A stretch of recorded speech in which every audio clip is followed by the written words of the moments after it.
Hello mga ka-revelation, may is tanan. Ano sa kita sa ato nga Bible verse nga minubo sa matang kita natulog.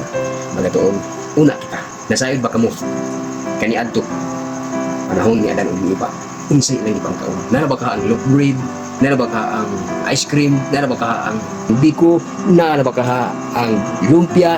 Nara ba ka ang burger? Labi na sa Pizza Hut.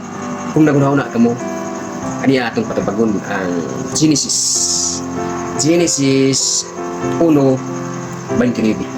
Ngayon dire, og niingon ang Dios, tan-awa gihatagan ko kamo sa tanan nga balili nga nagahatag og binhi nga anaa sa ibabaw sa naong sa tibuok nga yuta, og sa tanan nga kahoy nga may bunga, sa kahoy nga nagahatag og binhi aron alang kaninyo.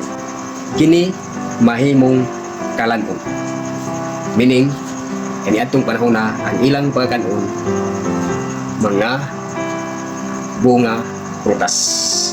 Wala tayong mabasa ni ining higayuna dinhi sa Genesis nga sila magkakaon og kinapay si Adan og si Eva, kung dili mga prutas lamang.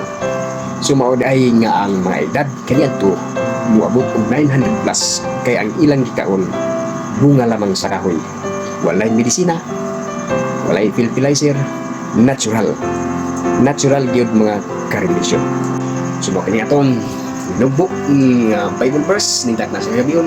Magayon na kanyo, mayong gabi o God bless.